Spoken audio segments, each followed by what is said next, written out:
Good evening guys, and welcome back to my channel, and welcome to another episode of Solo Night Spear Fishing Adventure guys.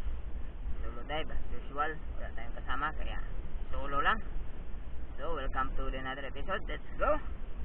At kung bago ka sa aking channel, baka naman please consider hitting the subscribe button and hit the notification bell para updated ka naman sa mga videos ko. Alright, and shout out my subscribers dyan. Thank you for supporting me guys, especially to Rosana Villahermosa and Boss Albert Sutel. Thank you so much for the unending support. Alright, so sa susunod, kapag kung sino yung gustong magpa-shoutout guys, just comment down below para shoutout natin next episode. Alright, let's go.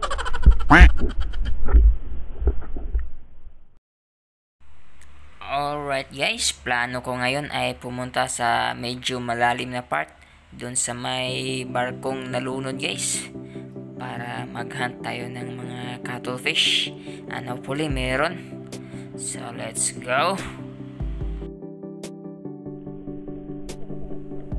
And this is our first sea creature na nakita ngayong gabi guys, isang starfish. Ito, nakakabighani pala pag gumagapang na guys, mas lalong nakaka-attract. Ito, sobrang ganda tingnan.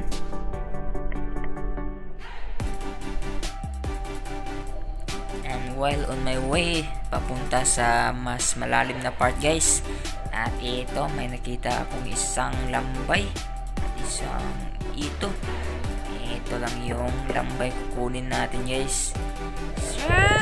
Sino bang pag hindi sa ganitong size? Good size na pang sabaw, matik yan. Shush.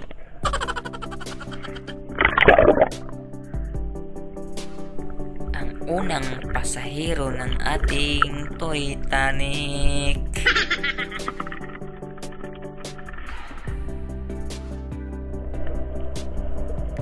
This is it guys, we are here already at the said spot.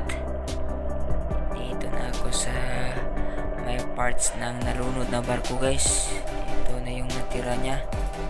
Yan, sinisipat-sipat ko yung sa ilalim at baka may matutuhog tayo, but unfortunately guys, wala akong nakita. Shush! Parang zero balance dito yata guys.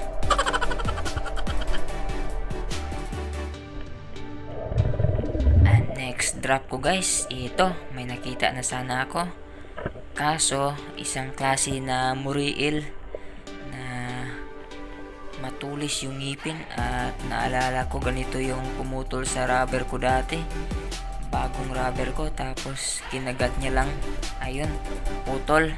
Sayang. Kaya for now, pass muna ako sa'yo, bahala ka na dyan. At dito guys, may napansin akong isang katambak, kaya nag-dive down na ako at kinuha ko na to kasi parang walang masyadong isda ngayon na. Kaya kukunin na lang natin to. Good size na rin, kaya idagdag natin to sa ating tuhugan guys. Matik na, pang sabaw. Shush! Nangangamoy lemongrass na naman to guys.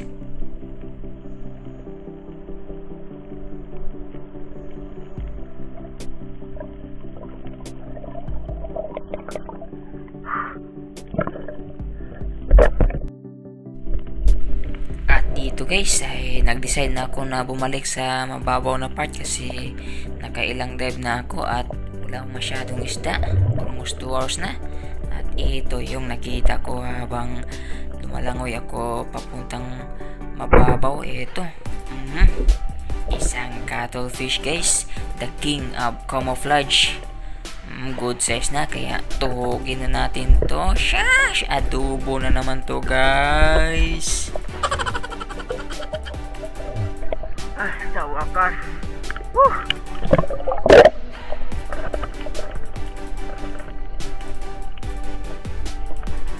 Sa wakas guys, nakita ko na rin ang matagal ko nang hinahanap. Isang kulabutan guys.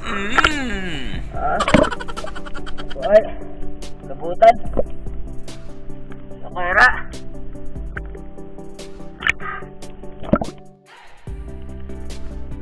At dito guys, akala ko ay cuttlefish na naman. Tantan lang pala. Namihasa na yung mata ko guys. Pero okay na rin to. May pang-ihaw na tayo. At may pang-adobo pa. Shash!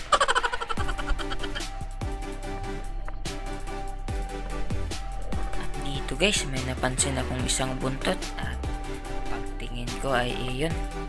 Isang ipos-ipos. Kaya matik. Tuhog yan.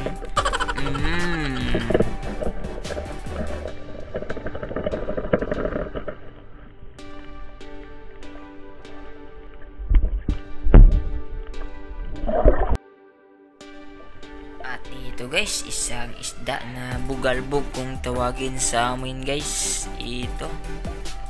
Tatago sa may seagrass or mga damo guys. Tuhogin na natin to. Good size. Tuhog talaga ang ulo. Matik yan.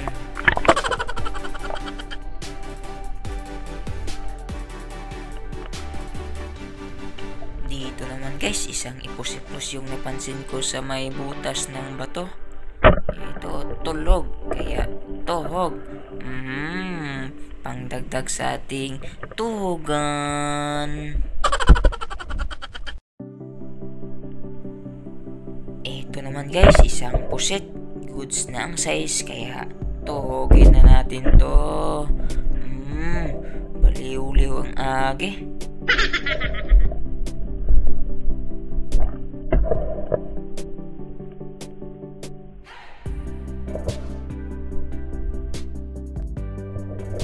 This time guys, isa sa ating pamboritong pangsabaw, lambay.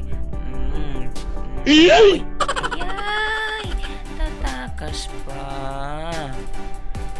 Oops. Ayun, lumoblob, kaya secure. Matik yan.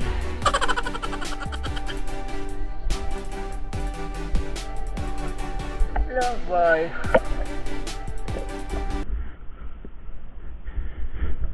Alright guys, kakahon lang. Walang masyadong isda guys. Ito lang talaga. Kinaya natin ngayon.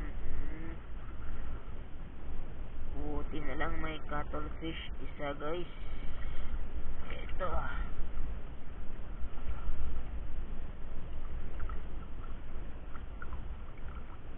Ayos na rin to. Yan.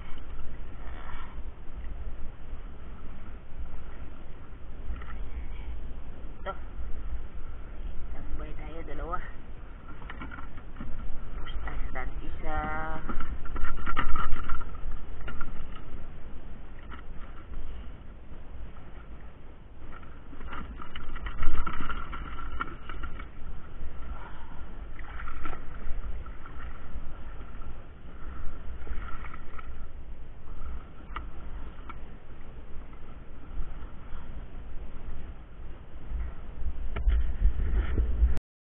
Guys, yan lang muna sa ngayon.